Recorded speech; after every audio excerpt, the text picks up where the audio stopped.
Welcome to Telangana State Board of Intermediate Education Digital Classes for Vocational Courses. I am M. Narasimha Reddy, MCom Gold Medal in Taxation, CGL in Vocational Accounting and Taxation, Government Junior College, Sirpur Kagaz Nagar, District Komarambim, Asifabad. Taxation 1, Unit 8, Income from House Property, Part C, Digital Class. పన్ను విధింపు 1 unit 8 గృహ ఆస్తి నుండి ఆదాయం part C digital class. Learning objectives. First point is situation 1 when the house is let out throughout the previous year and computation of income from house property.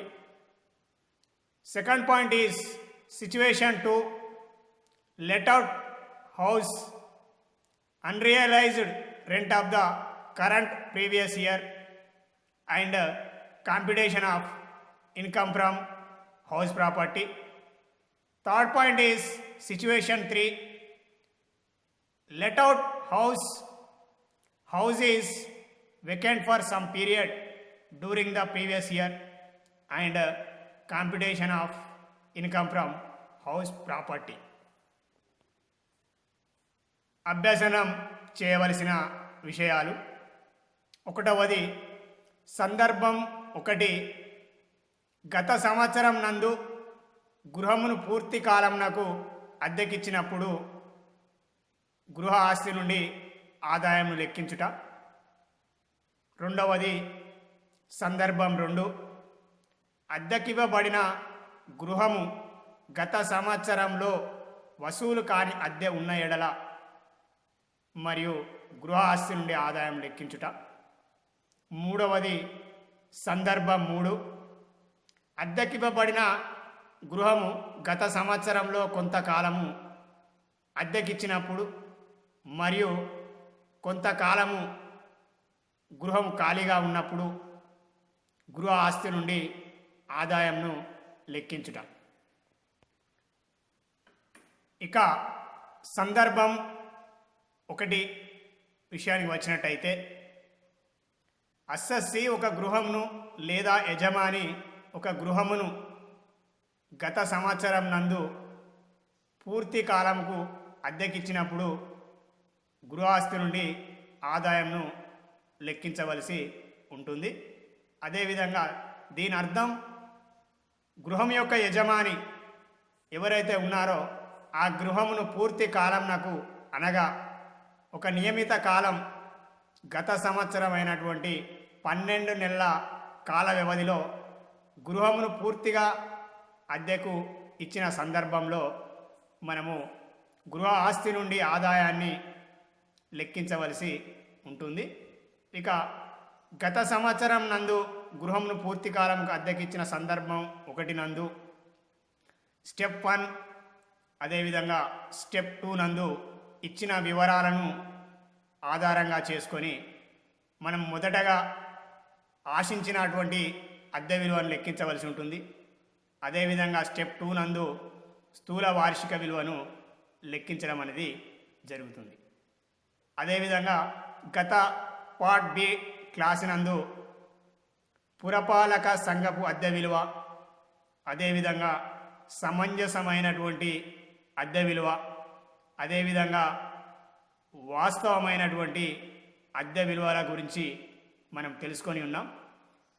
లెక్కలో ఇచ్చినటువంటి పురపాలక సంఘపు అద్దె విలువ, సమంజసమైనటువంటి అద్దె విలువ, అదేవిధంగా వాస్తవమైనటువంటి అద్దె విలువను మనము పరిగణలోకి తీసుకుంటూ ఆ 3 అంశములను పరిగణలోకి తీసుకుంటూ మనము ఆశించినటువంటి అద్దెను లెక్కించవలసి ఉంటుంది.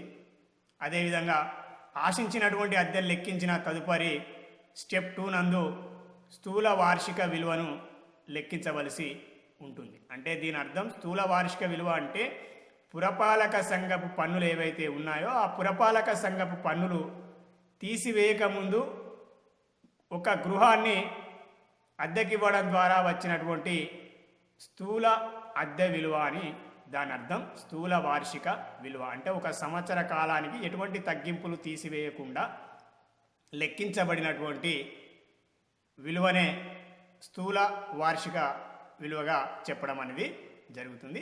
ఇక విషయానికి వచ్చినట్టయితే విద్యార్థులు స్టెప్ 1 నందు మనం పురపాలక సంఘ అద్దె విలువను, అదేవిధంగా సమంజసమైనటువంటి అద్దె విలువ ఏదైతే ఉందో ఆ అద్దె విలువలను రెండింటిని పరిగణలోకి తీసుకుంటూ ఆ రెండు మొత్తంలలో గరిష్ట విలువ ఏదైతే ఉందో ఆ గరిష్ట విలువను మనము ఆశించిన అద్దె విలువగా లెక్కించవలసి ఉంటుంది. స్టెప్ 1 ఆశించిన అద్దె విలువను లెక్కించుట. అది ఈ దిగువనిచ్చిన రెండు మొత్తములలో గరిష్ట విలువ. ఏ పురపాలక సంఘపు అద్దె విలువ, బి సమంజసమైనటువంటి అద్దె విలువ. అంటే పురపాలక సంఘపు అద్దె విలువ ఎక్కువగా ఉన్న ఎడల ఆ ఎక్కువగా ఉన్నటువంటి విలువే ఆశించిన అద్దె విలువ అగును. ఒకవేళ బి అంశం సమంజసమైన అద్దె విలువ పురపాలక సంఘపు అద్దె విలువ కంటే ఎక్కువ ఉన్న ఎడల అట్టి సందర్భంలో సమంజసమైన అద్దె విలువయే ఆశించిన అద్దె విలువ అగును. ఉదాహరణకి ఏ పురపాలక సంఘపు అద్దె విలువ 1000 రూపాయలు అనుకుందాం. అదేవిధంగా బి సమంజసమైన అద్దె విలువ 900 అనుకుందాం. అట్టి సందర్భంలో సమంజసమైన అద్దె విలువ 900 కంటే పురపాలక సంఘపు అద్దె విలువ 1000 రూపాయలు ఎక్కువగా ఉంది. కావున పురపాలక సంఘపు అద్దె విలువయే ఆశించిన అద్దె విలువ అగును. అదేవిధంగా ఆశించిన అద్దె విలువను కనుగొన్న తదుపరి మనము స్థూల వార్షిక విలువను స్టెప్ 2 నందు లెక్కించవలసి ఉంటుంది. ఇక స్థూల వార్షిక విలువ విషయానికి వచ్చినట్టయితే స్థూల వార్షిక విలువను లెక్కించుట. అది దిగువ ఇచ్చిన రెండు మొత్తములలో గరిష్ట విలువ. అంటే మనము స్టెప్ 1 నందు లెక్కించినటువంటి ఆశించిన అద్దె విలువ ఏ ప్రకారం, అదేవిధంగా బి వాస్తవమైనటువంటి అద్దె విలువ. అంటే స్టెప్ 1 నందు లెక్కించినటువంటి ఆశించిన అద్దె విలువను తీసుకుంటూ అదేవిధంగా వాస్తవమైనటువంటి అద్దె విలువ ఏదైతే ఉందో వాస్తవమైన అద్దె విలువను మనము తీసుకున్నట్టయితే ఈ రెండు మొత్తంలలో గరిష్ట విలువ ఏదైతే ఉందో ఆ విలువనే మనము స్థూల వార్షిక విలువగా పేర్కొనడం అనేది జరుగుతుంది. అంటే ఇక్కడ స్థూల వార్షిక విలువ = ఆశించిన అద్దె విలువ లేదా వాస్తవమైనటువంటి అద్దె విలువ, ఆ రెండు మొత్తంలో గరిష్ట విలువ. ఉదాహరణకి స్థూల వార్షిక విలువ = ఆశించిన అద్దె విలువ రూపాయలు 10,000 అనుకుందాం ఉదాహరణకు. బి వాస్తవమైన అద్దె విలువ 15,000 అనుకుందాం. అంటే ఆశించిన అద్దె విలువ 10,000 తక్కువగా ఉంది ఉదాహరణలో, బి 15,000 ఎక్కువగా ఉంది. కావున స్థూల వార్షిక విలువ అనేది వాస్తవంగా స్వీకరించినటువంటి అద్దె అంటే పాయింట్ బి ప్రకారం వాస్తవమైన అద్దె విలువయే మనకు స్థూల వార్షిక విలువ అగును. అదేవిధంగా కింద ఇచ్చినటువంటి అంశం ఈ స్థూల వాస్తవమైనటువంటి అద్దె విలువ ఏదైతే ఉందో ప్రతి నెలకు ఇచ్చినటువంటి అద్దె ఇంటూ 12 అంటే సంవత్సర కాలానికి 12 నెలలకు మనము లెక్కించవలసి ఉంటుంది. అదేవిధంగా స్థూల వాస్తవమైనటువంటి అద్దె విలువ అనేటువంటి అంశంలో యజమాని గృహంను సంవత్సర కాలంకు అద్దెకివ్వడం ద్వారా పొందినటువంటి స్వీకరించినటువంటి అద్దె లేదా కొంతకాలం అద్దెను స్వీకరించి అదేవిధంగా ఇంకా స్వీకరించవలసి ఉన్నటువంటి అద్దె ఏదైతే ఉందో ఆ అద్దె మొత్తాన్ని మనము ఇక్కడ వాస్తవమైన అద్దె విలువగా తీసుకునవలసి ఉంటుంది. విద్యార్థులు కన్ఫ్యూజ్ కావాల్సినటువంటి అవసరం లేదు. వాస్తవమైనటువంటి అద్దె విలువ అంటే యజమాని స్వీకరించినటువంటి అద్దె ప్లస్ ఇంకేమైనా బాకీ మొత్తాలు అద్దెకుండు వ్యక్తి ద్వారా రావాల్సి ఉన్న ఎడల ఆ సంవత్సర కాలం నందు ఆ రెండింటిని కలపగా వచ్చినటువంటి విలువనే మనం వాస్తవమైనటువంటి అద్దె విలువగా చెప్పడం అనేది జరుగుతుంది. ఉదాహరణకి ఎక్స్ వైకి అద్దెకి ఇవ్వడం అనేది జరిగింది. గృహాన్ని నెలకు 1000 రూపాయల అద్దె అనుకున్నట్లయితే అతనికి రావాల్సినటువంటి అద్దె సంవత్సరానికి 12,000. కానీ వై ఎక్స్కు 10 నెలల అద్దెను చెల్లించి 2 నెలల అద్దెలను చెల్లించలేదు. అంటే యజమాని 10 నెలల కాలంనకు అద్దెను స్వీకరించినటువంటి 10,000 ప్లస్ వై వద్ద నుండి ఎక్స్ యజమాని స్వీకరించవలసినటువంటి 2,000 మొత్తం ఏదైతే ఉందో ఆ 2,000 మొత్తాన్ని 10,000 మొత్తాన్ని కలపగా వచ్చినటువంటి 12,000 మొత్తాన్నే మనము వాస్తవమైన అద్దె విలువగా తీసుకునవలసి ఉంటుంది. అంటే స్టెప్ 1 నందు ఆశించిన అద్దె విలువను ముందుగా లెక్కించవలను. అదేవిధంగా స్టెప్ 2 నందు ఆశించినటువంటి అద్దె విలువను తీసుకుంటూ వాస్తవమైనటువంటి అద్దె విలువ ఏదైతే ఉందో ఆ వాస్తవమైనటువంటి అద్దె విలువను తీసుకుంటూ ఆ 2 మొత్తాల్లో గరిష్టంగా అంటే ఎక్కువగా ఉన్నటువంటి మొత్తాన్ని మనం పరిశీలించి ఎక్కువగా ఉన్నటువంటి మొత్తాన్నే మనము స్థూల వార్షిక విలువగా నిర్ధారించవలసి ఉంటుంది. అదేవిధంగా సందర్భం 1, గత సంవత్సరం నందు గృహమును పూర్తి కాలంనకు అద్దెకిచ్చినప్పుడు స్థూల వార్షిక విలువను లెక్కించుట. స్థూల వార్షిక విలువ గ్రాస్ యాన్యువల్ వాల్యూను లెక్కించడం కోసం గాను విద్యార్థులకు దగ్గరి పద్ధతి అందు కూడా లెక్కించడానికి అవకాశం కలదు. మనం ఇంతకుముందు స్టెప్ 1, స్టెప్ 2 నందు కనుగొన్నటువంటి స్థూల వార్షిక విలువకు అదేవిధంగా దగ్గరి పద్ధతి అందు లెక్కించినటువంటి స్థూల వార్షిక విలువకు ఎటువంటి విభేదం కానీ ఎటువంటి తేడా ఉండదు. వచ్చేటువంటి సమాధానం మాత్రము మొదటి పద్ధతి యందు చేసిన ఎడల అదేవిధంగా ఈ దగ్గరి పద్ధతి యందు చేసిన ఎడల కూడా మనకు సమాధానము ఒకే విధంగా ఉండడం అనేది జరుగుతుంది. ఇది విద్యార్థులు సులభతరంగా అవగాహన చేసుకున్నటకు ఈ దగ్గరి పద్ధతి అనుకూలంగా ఉంటుంది. ఇక స్థూల వార్షిక విలువను దగ్గరి పద్ధతి అందు లెక్కించేటువంటి విధానాన్ని పరిశీలించినట్టయితే స్థూల వార్షిక విలువ gross annual value is equal దిగువ 3 మొత్తంలలో గరిష్ట విలువయే స్థూల వార్షిక విలువ అగును. ఏ పురపాలక సంఘపు అద్దె విలువ మనము తీసుకొనవలసి ఉంటుంది. బి సమంజసమైన అద్దె విలువ ఫెయిర్ రెంటల్ వాల్యూని తీసుకొనవలసి ఉంటుంది. సి వాస్తవమైన అద్దె విలువ ఏఆర్బి యాక్చువల్ రెంటల్ వాల్యూ తీసుకొనవలసి ఉంటుంది. అంటే పురపాలక సంఘపు అద్దె విలువ ఎక్కువగా ఉంటే ఆ మొత్తమే స్థూల వార్షిక విలువ. ఒకవేళ సమంజసమైన అద్దె విలువ ఎక్కువగా ఉంటే ఆ విలువయే స్థూల వార్షిక విలువ. ఒకవేళ సి వాస్తవమైన అద్దె విలువ ఎక్కువగా ఉంటే ఆ విలువయే స్థూల వార్షిక విలువ అగును. అంటే 3 మొత్తాల్లో గరిష్టంగా ఎక్కువగా ఉన్నటువంటి మొత్తాన్నే మనము స్థూల వార్షిక విలువ గ్రాస్ యాన్యువల్ వాల్యూగా మనము లెక్కించవలసి ఉంటుంది. ఇది దగ్గరి పద్ధతి. స్టెప్ 1 ఒకటే స్టెప్ నందు మనం లెక్కించడానికి అవకాశం కలదు. ఇక అద్దె ప్రతి నెలకు అద్దె ఇంటూ 12 నెలల కాలానికి. అదేవిధంగా స్టెప్ 1 మనము మొదటి పద్ధతి నందు తెలుసుకున్న విధంగానే స్వీకరించిన అద్దె ప్లస్ స్వీకరించవలసినటువంటి అద్దెలో మార్పు ఏమీ ఉండదు. అదేవిధంగా పై 3 మొత్తంలలో గరిష్ట విలువ అయిన రూపాయలు స్థూల వార్షిక విలువ అగును. ఉదాహరణకి ఏ 500 అనుకుందాం పురపాలక సంఘపు అద్దె విలువ. బి సమంజసమైన అద్దె విలువ 600 అనుకుందాం. సి వాస్తవమైన అద్దె విలువ 700 అనుకుందాం.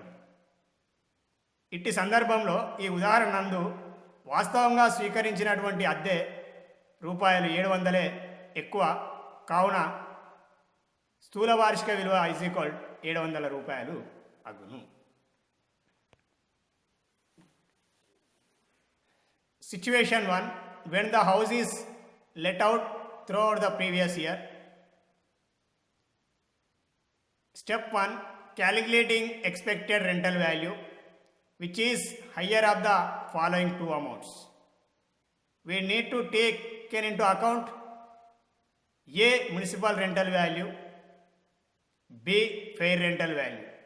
Here which is higher of the 2 amounts?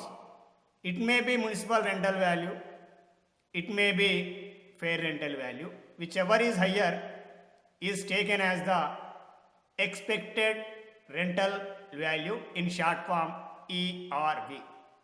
Under first step, we need to calculate expected rental value, which is higher of the following two amounts, that is municipal rental value, B is fair rental value. Whichever is higher is taken as the expected rental value. Then come to the step 2, calculating gross annual value, which is higher of the following two amounts. We need to calculate expected rental value under step number 1. Under step number 2, we need to calculate gross annual value. Gross annual value is higher of the expected rental value, B actual rental value. Whichever is higher value is taken as the gross annual value here. So here, for example, expected rental value is 500 rupees, B actual rental value is 1000 rupees. So actual rental value rupees 1000 is higher than the expected rental value rupees 500.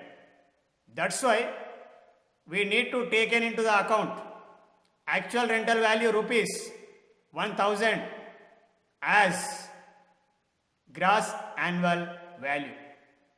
Here monthly rent multiply with 12 months. It means in a year how many months? 12 months. So we need to calculate the actual rental value for annum. That's why monthly rent multiply with 12 months is equal rent for annum. Rent income include received from tenant and plus receivable from tenant if any due. Rent received plus outstanding rent is treated as rent. This is the first method, and this gross annual value కూడా మనం రెండో పద్ధతి second method నందు కూడా మనం లెక్కించుటకు అవకాశము కలదు. Situation 1, when the house is let out throughout the previous year. First one, calculation of gross annual value in shortcut method or second method. Gross annual value GAV in short form is equal gross annual value GAV is equal, which is higher of the following three amounts. Here three amounts: A municipal rental value in short form MRV, B point fair rental value FRV, C actual rental value ARB. Here monthly rent multiply with 12. Each month rent multiply with 12 months is equal rent for annum. Here rent means rent includes rent received plus outstanding rent. If any outstanding rent receivable from tenant is also treated as rent income.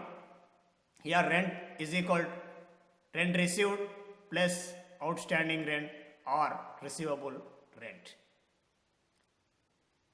As per A municipal rental value, B fair rental value, C actual rental value.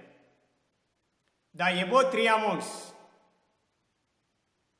whichever is higher than the two amounts, hence it will be taken as gross annual value. Here, if municipal rental value is higher than fair rental value and actual rental value, we need to take in the value of municipal rental value as gross annual value. In case fair rental value is higher than municipal rental value MRV and actual rental value. So we need to take in as the value of fair rental value is gross annual value. In situation 3, actual rental value ARV is higher than fair rental value and municipal rental value. We need to take as actual rental value is gross annual value. Whichever is higher of the 3 amounts is taken as the gross annual value. ఇక step 3, step 1 నందు మనము స్థూల వార్షిక విలువను లెక్కించాం.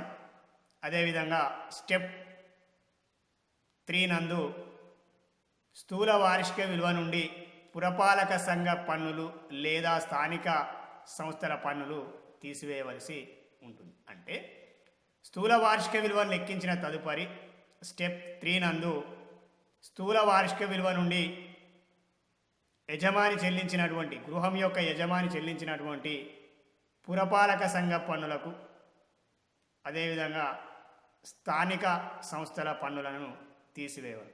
పురపాలక సంఘ పన్నులు అంటే పురపాలక సంఘం వారు విధించినటువంటి పన్నులని అర్థం.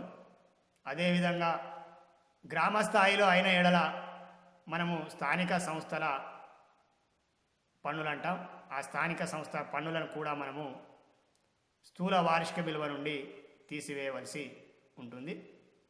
అదేవిధంగా అసెస్సీ చెల్లించిన పన్నులను మొత్తంలను స్థూల వార్షిక విలువ నుండి తీసివేయాలి. అంటే ఇక్కడ మళ్ళా కండిషన్ ఉంది ఒకటి, అసెస్సీ చెల్లించిన పన్నులను మొత్తంలను స్థూల వార్షిక విలువ నుండి తీసివేయాలి. దీని అర్థం అద్దెకుండు వ్యక్తి కనుక పన్నులను చెల్లించిన ఎడల మనము తగ్గింపుగా ఇచ్చడానికి అవకాశం లేదు. పురపాలక సంఘ పన్నులు కనుక అద్దెకుండు వ్యక్తి యజమాని తరపున కనుక చెల్లించిన ఎడల మనం తగ్గింపుగా ఇచ్చడానికి అవకాశం లేదు. కేవలం గృహం యొక్క యజమాని లేదా పన్ను చెల్లింపునకు బాధ్యుడైనటువంటి వ్యక్తి లేదా అసెస్సీ చెల్లించినటువంటి పన్నులు ఏవైతే ఉన్నాయో ఆ పన్నులకు మాత్రమే మనము స్థూల వార్షిక విలువ నుండి తగ్గింపుగా ఇచ్చడానికి అవకాశము కలదు.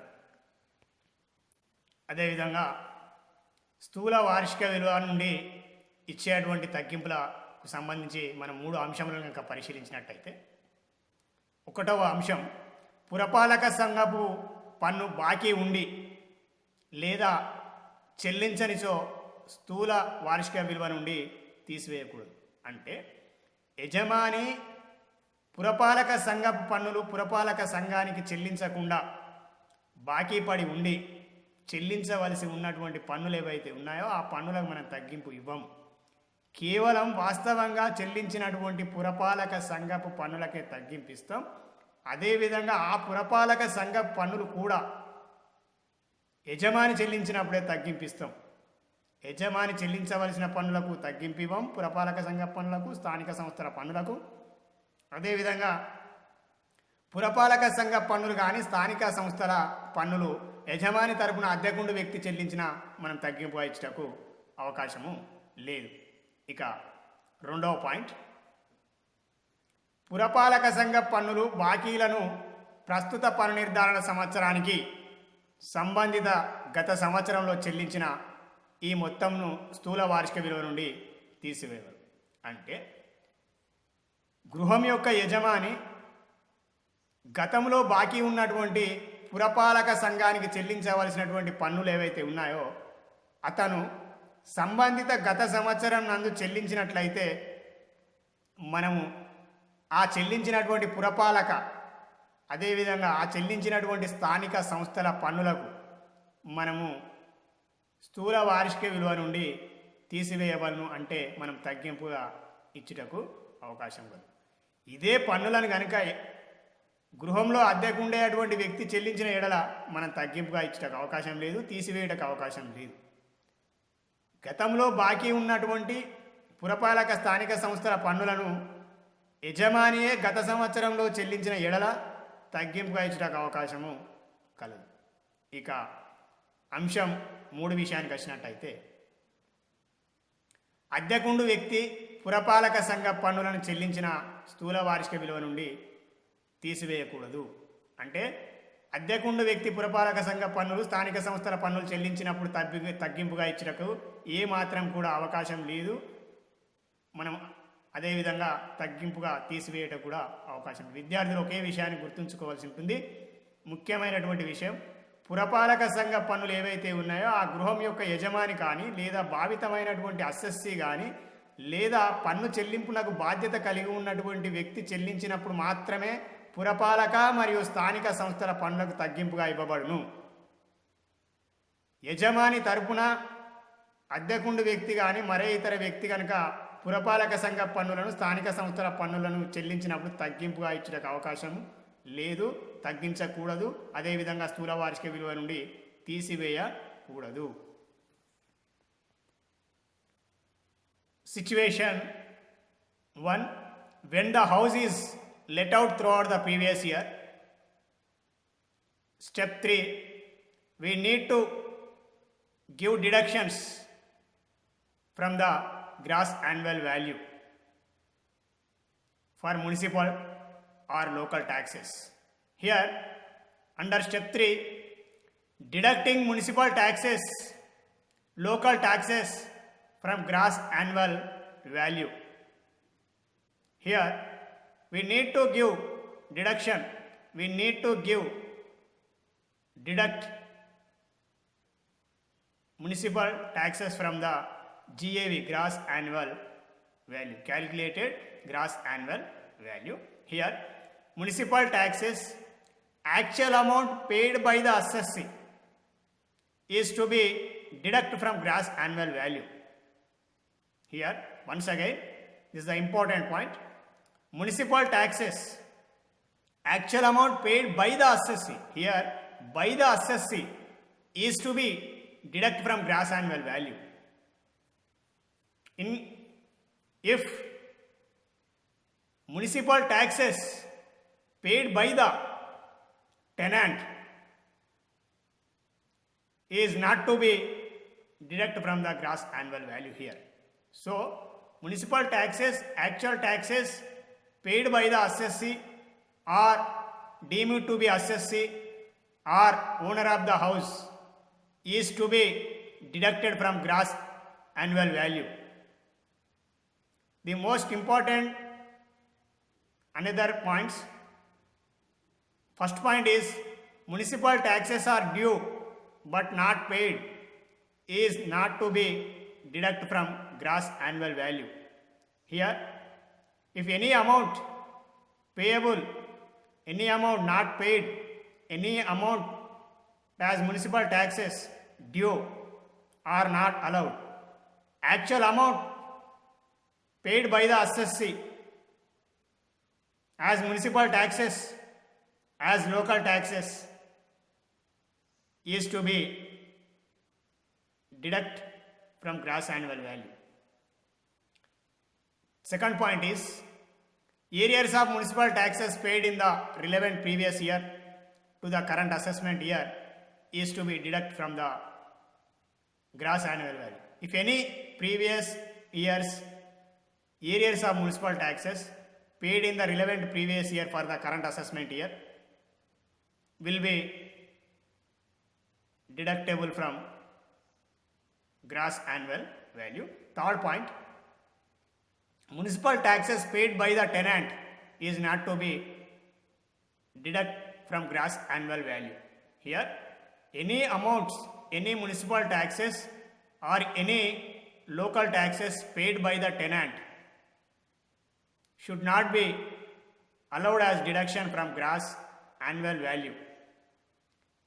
And step 4, allowing deductions under section 24A and under section 24B. As per the Income Tax Act 1961, section 24A, standard deduction is the calculated net annual value, 30% of calculated net annual value, and under section 24B covers the interest on loan taken for construction of house, repairs of house, etc. Thank you.